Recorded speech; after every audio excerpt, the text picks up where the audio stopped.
चलिए आज की क्लास में हम लोग नंबर सिस्टम को करते हैं, क्योंकि कंपटीशन एग्जाम से बहुत इम्पोर्टेंट है।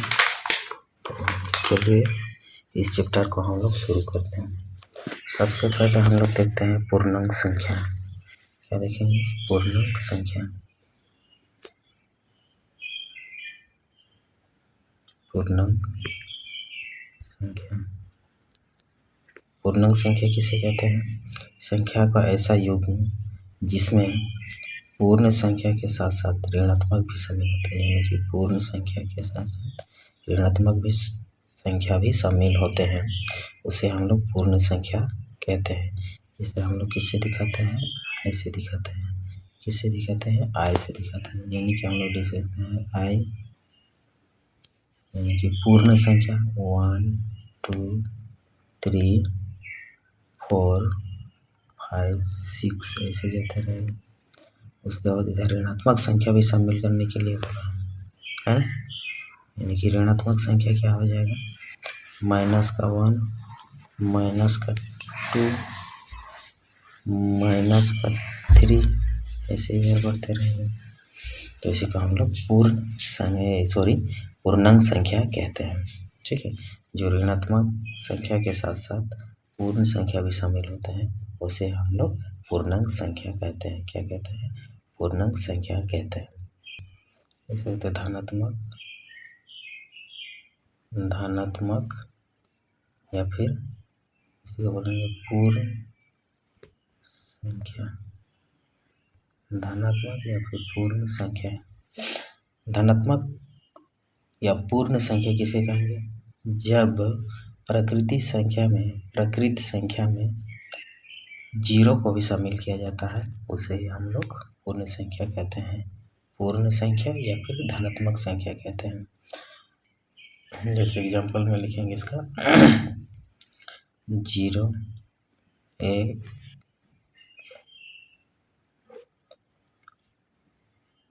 0 1 2 3 4 5 6 यही है धनात्मक या पूर्ण संख्या।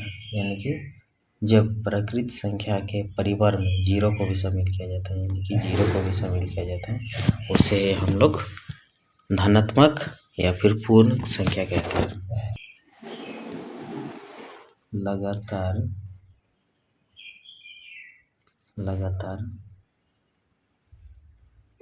चार प्राकृतिक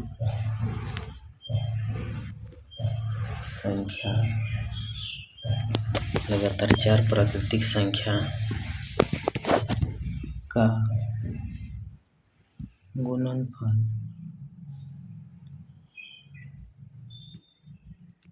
लगातार 4 प्राकृतिक संख्या का गुणनफल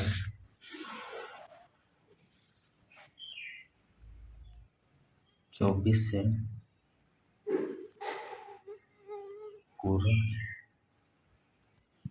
पूरा विभाजित होगा।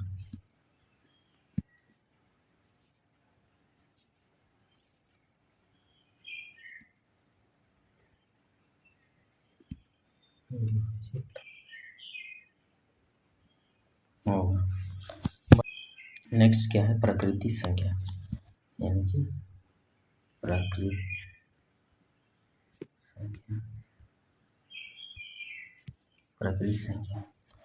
संख्या किसे कहेंगे? प्राकृतिक संख्या ऐसा संख्या जो वस्तु को गिनने में उपयोग किया जाता है। जैसे एग्जाम्पल देखिए n से हम लोग उसको दिखाते हैं, जैसे 1 2 3 4 5 6 है ना, इस तरह से आगे बढ़ते रहेगा। इसको हम लोग बोलते हैं प्राकृतिक संख्या, जो हम लोग वस्तु को गिनने में उपयोग किया जाता है। क्लियर है? तो किसी को दिक्कत नहीं होना चाहिए। तो क्या करते हैं? उसके बाद हम लोग यहाँ कुछ फार्मूला लिखते हैं, है ना।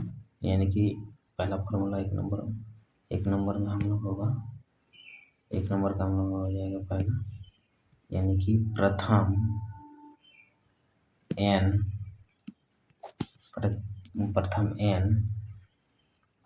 प्राकृतिक संख्याओं का योग, प्राकृतिक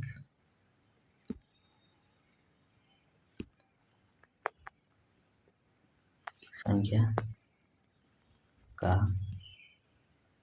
योग। तो हमें प्राकृतिक संख्या का योग का फॉर्मूला क्या हो जाएगा, n+1 अपन का 2। ठीक है, अगर इसका हम लोग एग्जाम्पल देखते हैं, सॉल्व करते हैं, जैसे एग्जाम्पल मतलब प्रथम n प्राकृतिक, जैसे कि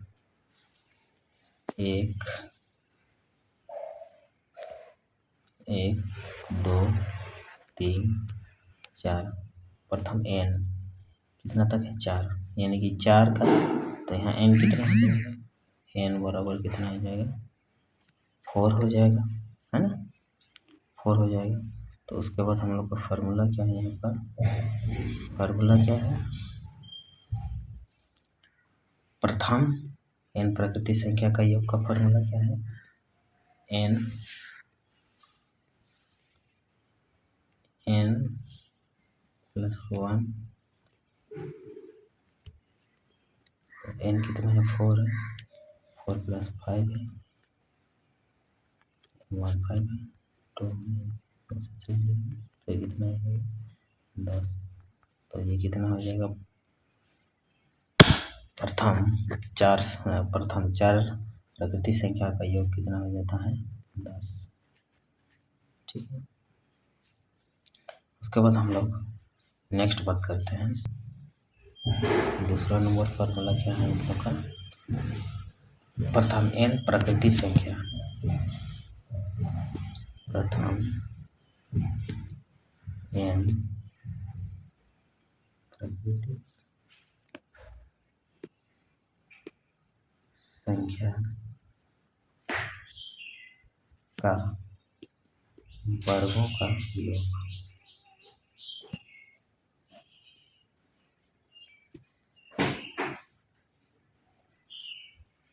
वर्गों का योग क्या हो जाएगा, n+1 2n+1/6। इसका भी अगर सॉल्व देखते हैं, प्रथम 4 वही संख्या लेते हैं, है ना, वही संख्या लेते हैं, जैसे एग्जाम्पल में लिखेंगे 1 का स्क्वायर प्लस 2 का स्क्वायर प्लस 3 का स्क्वायर प्लस 4 का स्क्वायर। प्रथम 4 प्राकृतिक संख्या के वर्गों का योग कितना हो जाएगा, ये वाला फॉर्मूला है हम लोग का। तो लिखते हैं, यानी कि यहाँ पर n बराबर कितना हो जाएगा, n बराबर हो जाएगा 4, है ना, n बराबर हो जाएगा 4। तो फॉर्मूला क्या होगा, n+1 2n+1/6। n कितना है, यहाँ 4 है, तो ये 4 इंटू 4 + 1 यानी कि 5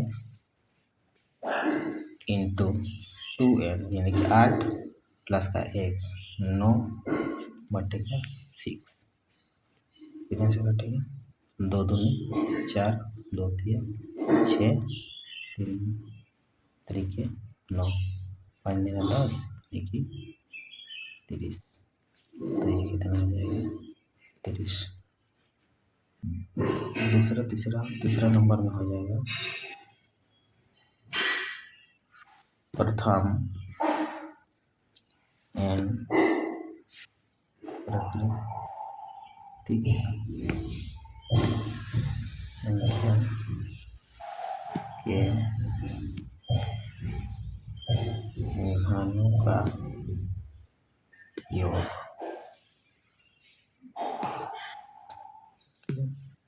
इसका फॉर्मूला कैसा आता है, n+1 2 आ जाएगा इसको भी हम लोग सॉल्व करके देखते हैं। प्रथम n प्राकृतिक संख्या के वर्गों का योग बराबर कितना जाएगा, n ब्रैकेट n+1 बटेगा 2 एंड होल स्क्वायर। ठीक है, तो वही एग्जाम्पल लेते हैं। चलिए वही संख्या लेते हैं, 1 का क्यूब प्लस 2 का क्यूब प्लस 3 का क्यूब प्लस 4 का क्यूब। तो इसका फॉर्मूला क्या आता है, n+1 बटेगा 2 तो n कितना ही है, n कितना 4 है, तो n 4 है, तो n 4 + 1 5, 4 इंटू का 5 बटेगा 2 ब्रैकेट 2 से कट जाएगा, यानी कि 2 और 2 10, तो 10 का स्क्वायर, सॉरी 10 का स्क्वायर बराबर कितना हो जाएगा, 100। तो इनका योग कितना हो जाएगा, 100। चलिए ये भी सवाल, 2 संख्या के वर्गों का अंतर उसके योग के बराबर होगा। संख्या के वर्गों का अंतर उसके योग के बराबर होगा। ठीक है, जैसे हम लोग बात करते हैं एग्जाम्पल में, अगर हम लोग बात करते हैं एग्जाम्पल 12 का स्क्वायर माइनस 11 का स्क्वायर कितना हो जाएगा, 12 12 144 121। इसका अंतर कितना हो जाएगा, 3 23। और उनके क्या हो रहा है, वर्गों का अंतर उनके योग के बराबर होगा, यानी कि 12 और +1 बराबर 23। ठीक है, बात करते हैं अभाज्य संख्या। अभाज्य संख्या यानी कि प्राइम नंबर। अभाज्य संख्या किसे कहेंगे, अभाज्य संख्या एक ऐसा संख्या केवल 2 ही गुणांक होते हैं, एक और वह संख्या स्वयं, एक और वह संख्या स्वयं, उन्हें ही अभाज्य संख्या कहते हैं। जैसे कि एग्जाम्पल में लिखते हैं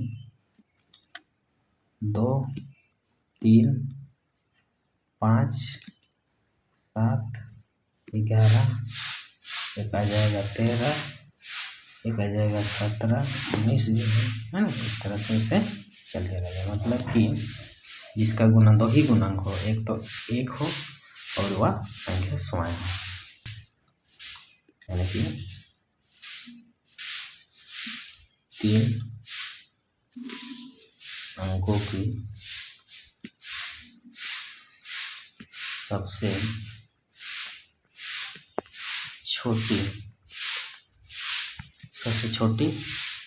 अभाज्य संख्या कौन सी हो जाएगी, 1। ठीक है, यहाँ तक किसी को कोई दिक्कत नहीं होना चाहिए। और 3 अंकों की सबसे बड़ी संख्या, सबसे बड़ी अभाज्य संख्या, 3 अंकों की सबसे बड़ी संख्या क्या हो जाएगा, बड़ी संख्या हो जाएगा 997, है ना, 997। ठीक है,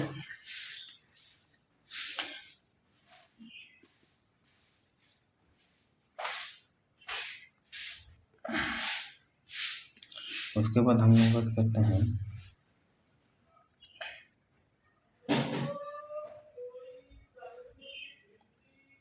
एक प्राइम नंबर नहीं है, और कोई बोलता है ना एक अभाज्य संख्या है, एक जो है,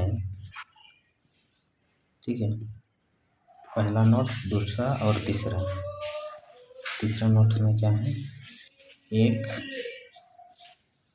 अभाज्य संख्या नहीं है ना, एक अभाज्य संख्या नहीं है। दो एक मात्रा सम अभाज्य संख्या है। चौथा नंबर नोट्स क्या हो जाएगा, दो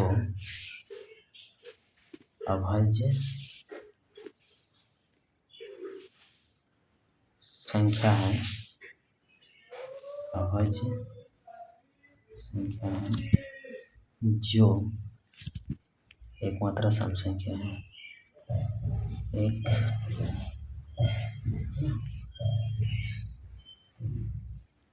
एक मात्रा सम संख्या है।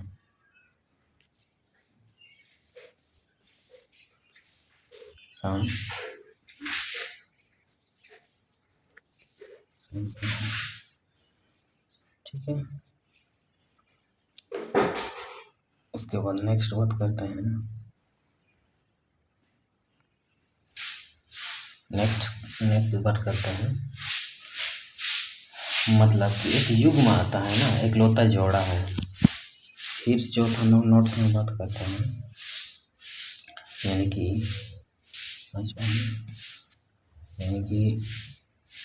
3, 5, 7 यही एक मात्रा, क्या बोलेंगे इसको, एक मात्रा क्रम में है, क्रम अभाज्य संख्या है। एक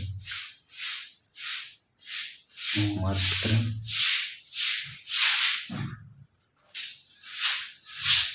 क्रमगत अभाज्य संख्या है,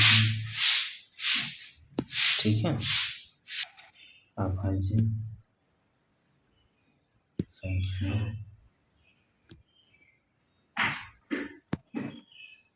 को चुनने का तरीका,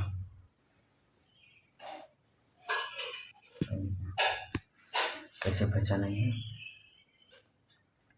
मतलब दिया हुआ संख्या लिखो ना, दिया हुआ संख्या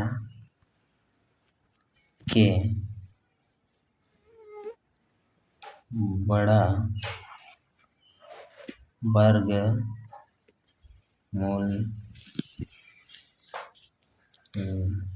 वर्गमूल लेना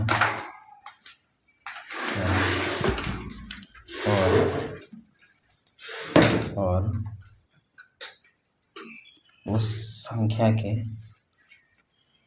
उसी संख्या से और उस संख्या से छोटी सभी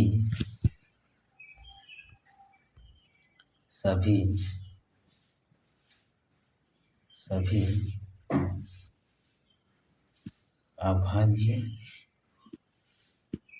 संख्या से भाग, क्या करेंगे,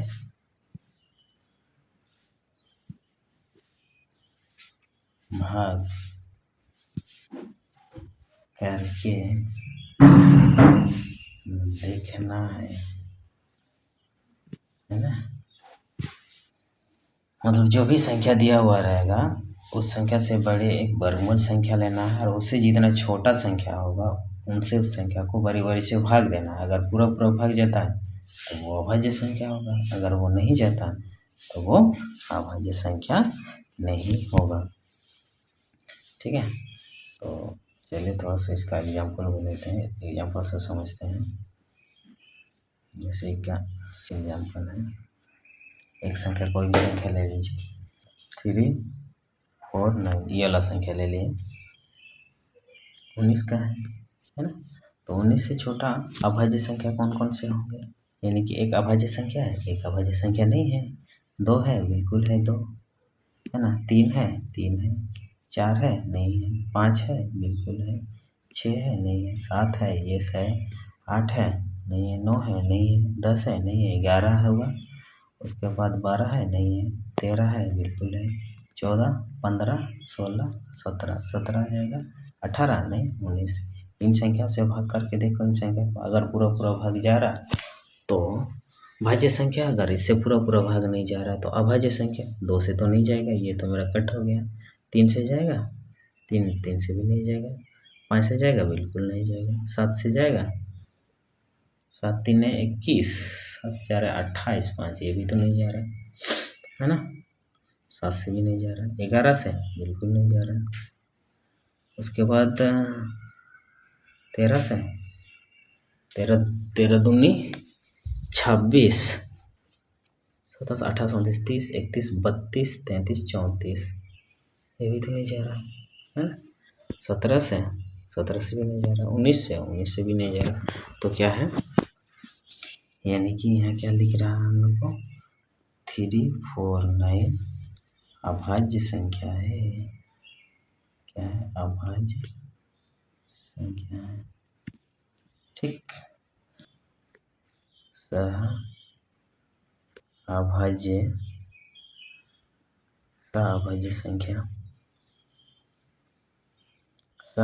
संख्या जिनका HCF 1 हो। एग्जाम्पल में देखते हैं कौन कौन से होंगे।